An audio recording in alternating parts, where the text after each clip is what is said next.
Como habíamos anunciado, nos acompaña el doctor Gustavo Adrancén, exministro de Justicia, que constantemente hemos recurrido siempre a su voz experimentada para encontrar o intentar encontrar una explicación no solamente válida, amplia, sino también salidas a este tema, ¿no? Porque es verdad que a veces nos acostumbramos a tirar piedras, no solamente con efecto práctico como hacen los vándalos terroristas, sino también nosotros desde los medios de comunicación para condenar hechos, pero más allá de estas circunstancias aciagas y dramáticas, hay que escudriñar algunos túneles donde podamos encontrar luz al final del mismo. Gustavo, como siempre, es un placer conversar contigo. Muchas gracias. Gracias, César, por la invitación, muy amable.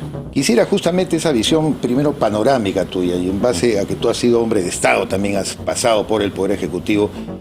¿Cómo crees que está enfocando el gobierno la situación? ¿Cómo evalúas la respuesta que está dando el mismo Poder Ejecutivo? Y en todo caso, ¿qué crees que es lo que falta ajustar como clavijas frente a lo que estamos pasando? César, hay que empezar lamentando los fallecimientos, tanto de los ciudadanos como de los miembros de las fuerzas del orden, me refiero a la Policía Nacional y a las Fuerzas Armadas. En segundo lugar, en mi opinión, esto ha trascendido los límites de lo que inicialmente se creía una simple protesta social y está escalando peligrosamente sobre niveles de violencia que no se han visto, César, en nuestro país. No recuerdo yo que en los últimos años hayamos tenido como consecuencia de protestas sociales 14, 16 muertos en un día. Recordarás tú que antes se decía, ¿no? Lo que están buscando es un muertito, un poco para legitimar y votar al ministro del Interior, como sucedió en varias ocasiones. En esta oportunidad, los fallecidos, los heridos de la Policía Nacional, la violencia con la que se está desarrollando este conflicto, no tiene comparación en años anteriores.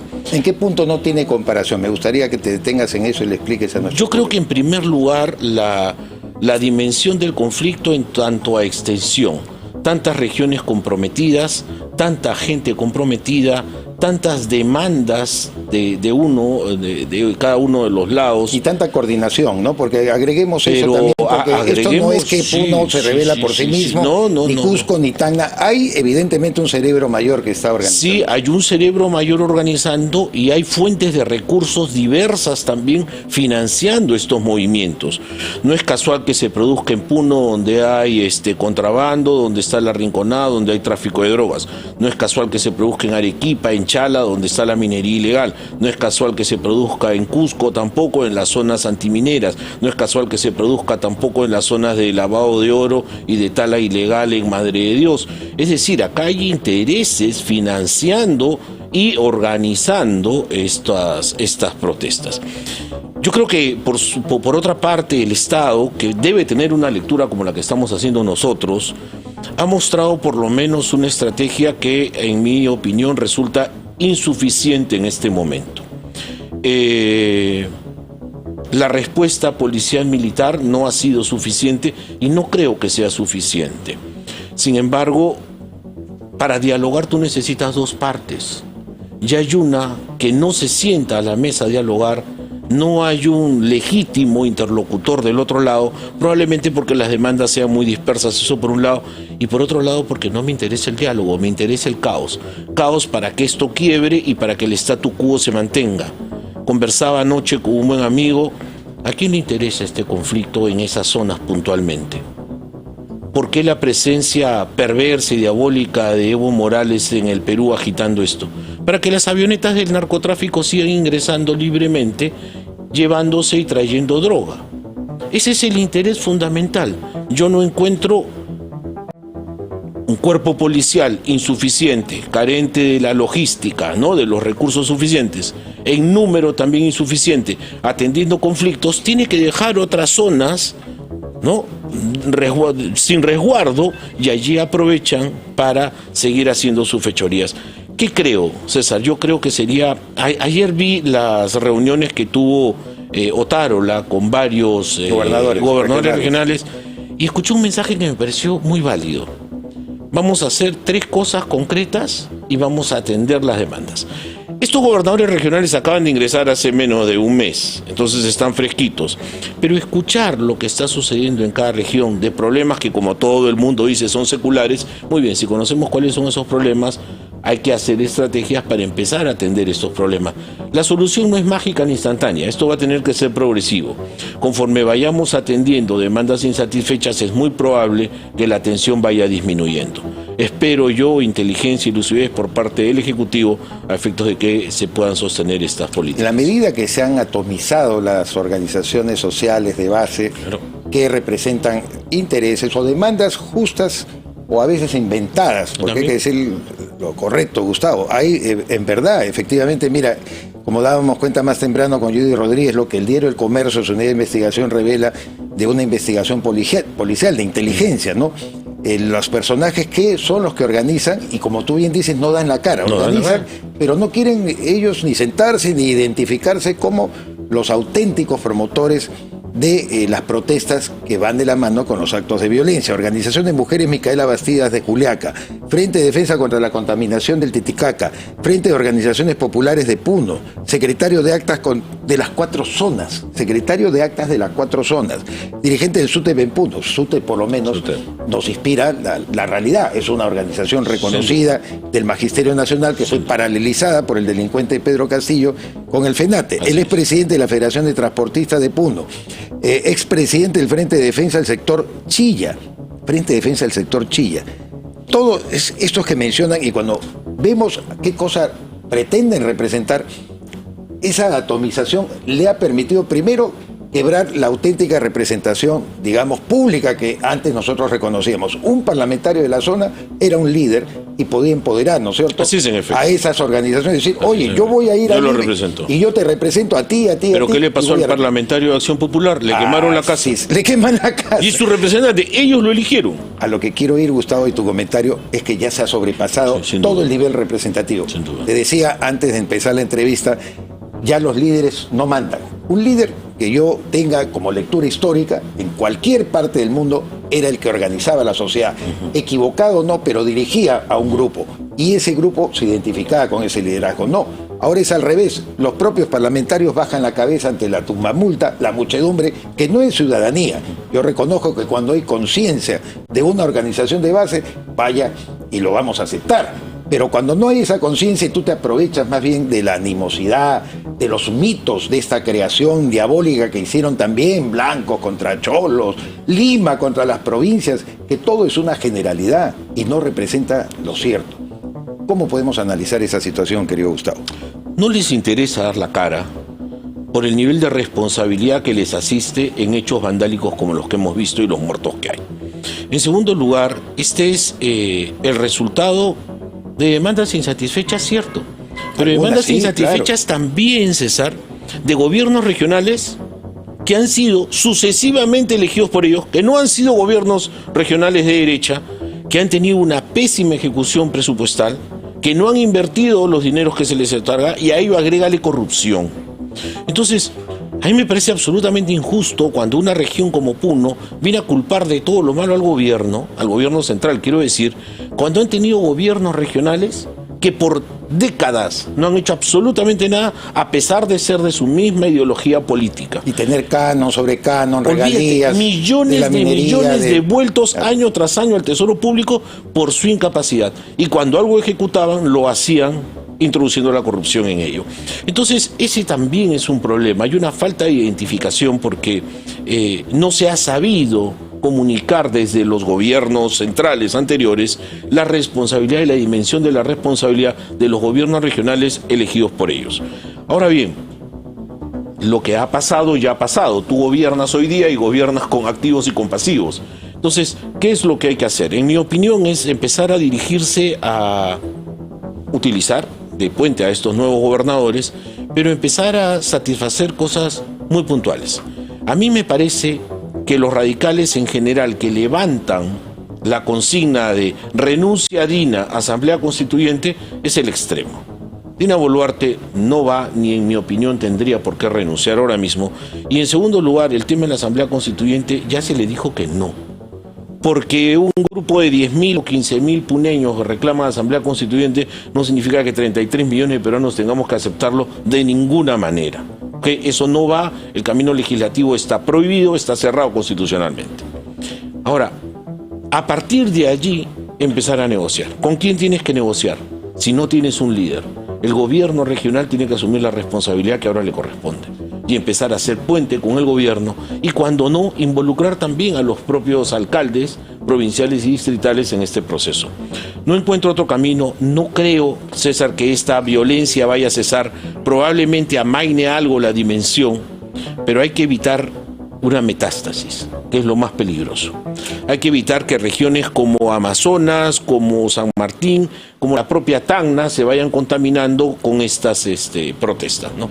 Hemos llegado a un punto de quiebre, para mí disruptivo, que lo venía advirtiendo, por lo menos desde mi visión de periodista y conocedor de la historia nacional, porque llega momentos en que, en efecto, por más que uno no desee, se presentan escenarios precisamente indeseados, algo que uno no lo quiere, no pretendemos. Yo sí veo, y lo estábamos discutiendo, de que aquí está una simiente, primero anárquica, porque la anarquía significa que no hay un poder reconocido, que no hay ningún tipo de, digamos, autoridad que pueda empoderarse y ser señalada. Y en segundo lugar, lo que comentamos hace un momento, que ya los líderes no guían a los pueblos como debe ser. Por eso hoy día cité muy temprano una lectura que tú también debes haber tenido como estudiante y todo, a José Ortega y Gasset, La rebelión de las masas, en que él no halaga a las masas, dice que el hombre masa y la mujer masa puede ser absolutamente manipulable, y que José Ingenieros, en El hombre mediocre, el argentino filósofo, remató diciendo que en efecto, pues, ciudadanía no es igual a muchedumbre, no, a tumbamulta. Claro que no. Barras bravas no solamente existen en el Perú, existen en Inglaterra, existen en Australia, para que veas, en sociedades muy desarrolladas, pero cuando se junta la gente, ¿no es cierto?, y es manipulada, definitivamente lo lleva al caos y a la anarquía. Finalmente cité a Giovanni Sartori con su famosa obra La sociedad teledirigida, porque la televisión y los medios de comunicación también tenemos mucho que ver.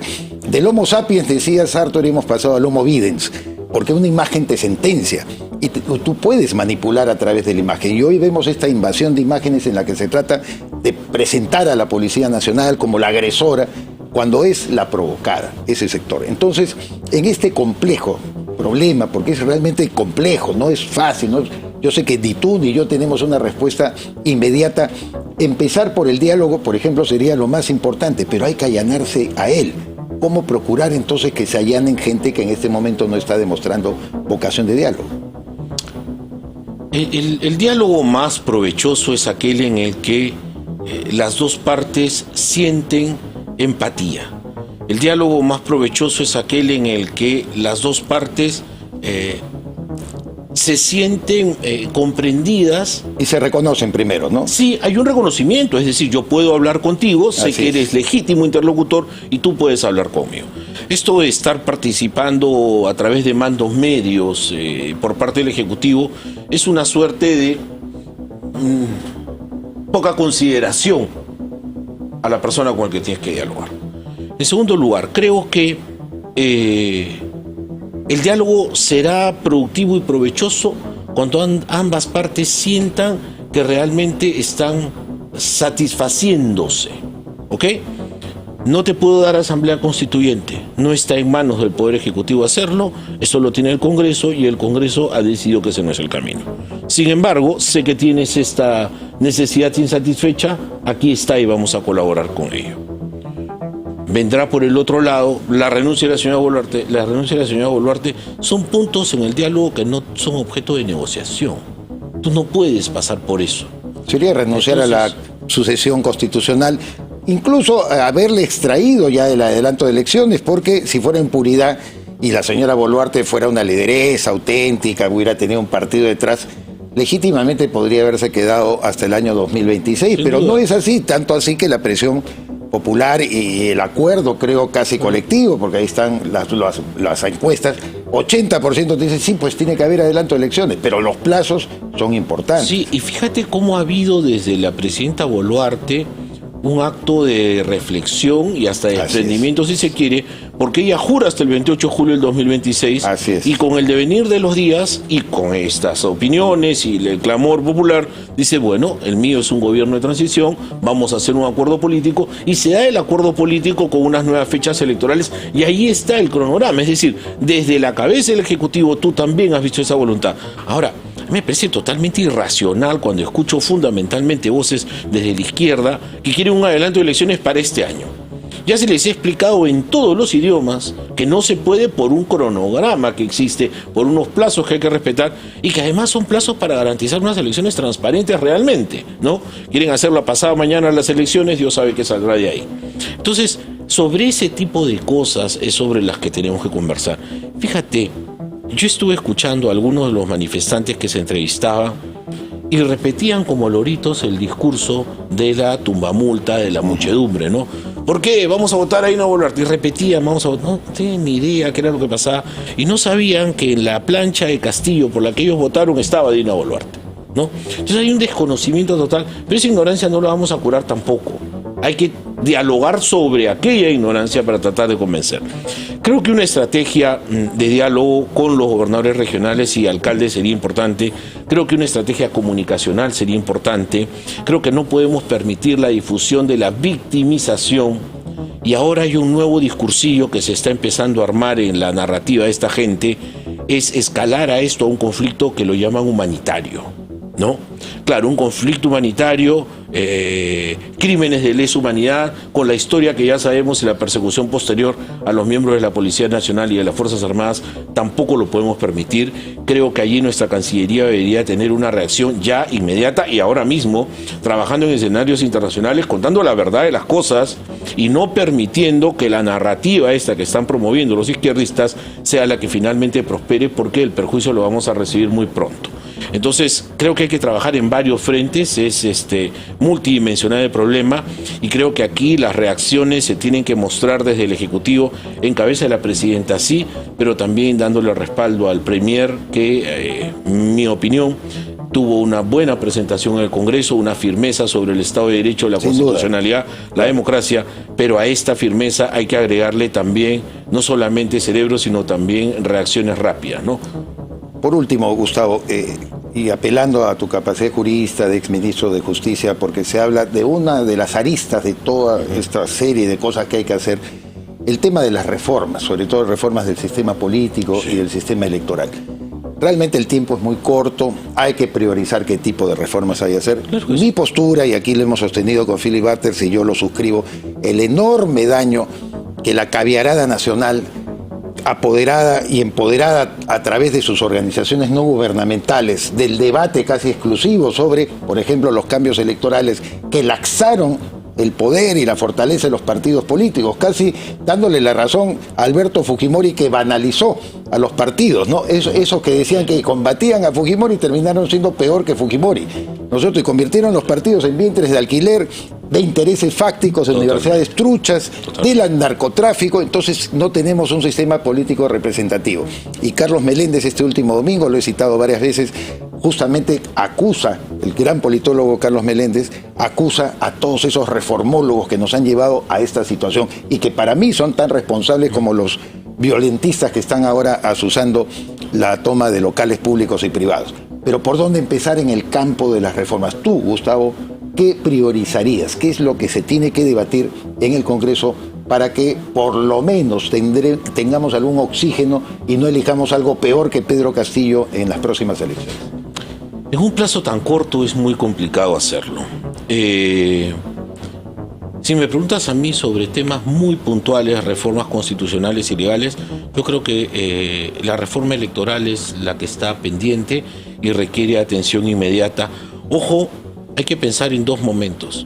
¿Qué tipo de reformas podemos introducir para estas elecciones y cuáles podríamos introducir para el periodo electoral posterior? Porque somos muy inmediatistas, César, ¿no? Y también resultamos a veces muy ambiciosos. Descubrimos un problema y en vez de atender ese problema seguimos escarbando y el problema es más grande y el problema es más grande, más grande. Entonces ya no queremos solucionar el problema que descubrimos, queremos solucionarlo todo. Y para eso no tenemos ni tiempo ni capacidades. ¿Ok? Entonces, esa ambición por quererlo solucionar todo ahora mismo no va a dar resultados en un periodo tan corto. Yo creo que debemos asegurarnos en esta primera reforma electoral de, en la medida que sea posible, esto lo enfatizo, fortalecer la presencia de los partidos políticos. En segundo lugar, y más allá de esto y de las malas experiencias también que tenemos con algunos partidos, como estos que mencionas tú, de vientres de alquiler, creo que tenemos que exigir a nuestra clase política una oferta diferente. César, no podemos seguir viendo los mismos rostros de la política siempre. No podemos salir de PPK para entrar a Vizcarra y luego Merino y luego Sagasti y luego Castillo y luego Dina Boluarte con lo mismo sobre la parrilla. No nos merecemos esta clase política. Y yo sí creo que tienen que haber nuevos líderes. Y también nuevos líderes de izquierda, una izquierda que sea más responsable, pero también nuevos líderes de derecha. No ocurre en el Perú que todos quieren ser presidentes, pues. No, todos quieren ser presidentes, no hay unidad de izquierda, no hay unidad de derecha, ya hay un centro que está pulverizado por estos extremos perversos que no nos dejan tener ello. En segundo lugar, ojalá que los partidos tengan esas capacidades. Yo no creo en la reelección, pero si me permites, yo sí creo en el bicameralismo. Yo sí creo que necesitamos una Cámara de Senadores bastante más fresca. Y mi negativa a la reelección es porque creo que necesitamos renovarnos. ¿Okay? Y ese es un trabajo de renovación de cuadros que hacen los partidos políticos, que no lo tienen otras organizaciones. ¿Qué creo también? Creo que esto de permitir que tengamos la primera vuelta junto con la elección del Congreso es muy malo. Así es. Creo, César, me puedo equivocar, que tenemos 13 grupos parlamentarios en este momento. Totalmente. Se salieron 9 elegidos y ahora hay 13, 4 más. Con los que no puedes hacer absolutamente nada y no puedes llegar a ningún acuerdo y nadie suma 87 votos y hoy día la oposición de izquierda sabe que solamente puede hacer bulla porque no tiene ni votos para aprobar una ley. Pero entonces, tú no puedes. Yo sí creo que deberíamos estar pensando si hay una segunda vuelta, que en ese periodo se elija, porque de esa manera tú vas a saber a quién darle tu respaldo. Lamentablemente la nuestra es una historia muy, muy mala. Cuando el presidente no ha tenido mayorías parlamentarias, el Parlamento lo ha pulverizado, le ha hecho la vida imposible. Y creo que por el estilo hay algunas otras cosas en las que se podría seguir trabajando. Las reformas toman su tiempo, exigen gran reflexión. Y también te lo digo con mucha preocupación, no sé si esta es una responsabilidad tan grande como para que este Congreso la pueda asumir. Muchos hacen la misma pregunta también. ¿No? Eso es ¿Tú vas a dejar en manos de estos una reforma? Claro. Dios mío. No, yo siempre he dicho, además, en cualquiera de los últimos parlamentos, porque ellos son tributarios del sistema que les ha permitido tener presencia ahí. Correcto. Es decir, de los vientres de alquiler, de ese maldito voto preferencial. Yo estaba muy de acuerdo desde que Aya de la Torre emitió el enunciado, porque fue una norma profesa creada contra él por el sector militar antiaprista, ¿no? Que dijo, no, vamos a hacer que existe el voto preferencial para que Luis Alberto Sánchez, que era la personalidad intelectual, académica más poderosa del APRA, compita con Aya de la Torre. Y los apristas se tuvieron que cerrar para votar por el C1, por su líder, y consolidar un liderazgo que era del fundador y que me parece absolutamente legítimo. Pero cuando él asume la presidencia de la Asamblea Constituyente, habló de un proceso electoral perturbado, viciado por el absurdo voto. Y hoy se cree que el voto preferencial es la máxima expresión democrática, porque dice, tú vas a elegir a quién puede estar en el Parlamento. ¿Y eso a qué derivado, Gustavo? Y tú lo conoces bien.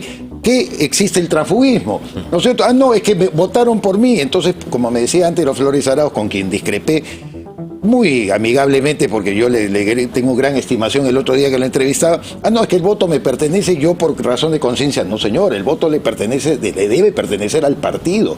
Si tú te desalientas de tu partido, si crees que el partido no cumple contigo, con tus expectativas, cambia de línea, bueno, renuncias al partido, chao, y me dejas la curul vacía para que entre otra persona. Porque si no vas a debilitar, y yo estoy de acuerdo contigo, que en efecto hay que tratar de procurar que haya una elección que fortalezca el Poder Ejecutivo después de la segunda, cuando pasen a la segunda vuelta del Congreso. Porque aquí se hizo la Constitución pensando en los consensos. No, es que sí. Eran otros tiempos. Eran otros tiempos, exacto. Y se pensaba que no, buenamente todos iban a concurrir con buena voluntad a fortalecer al Ejecutivo, aunque no tuviera mayoría. Y mira el fenómeno que está pasando en Estados Unidos, que han tenido que pasar 8 elecciones en la Cámara de Representantes porque los republicanos no se ponen de acuerdo para elegir un presidente. Entonces, algo está pasando no solo en el Perú, en el mundo. El sistema representativo hay que estudiarlo. Y el parlamentario en especial, sí, sin duda. El parlamentario. Gustavo, ha sido un gran gusto, de verdad. El gusto mío, César, gracias. Contigo, y estaremos en una próxima oportunidad. Encantado. Gustavo Adrancén, Gracias. ex ministro de Justicia, estuvo con nosotros.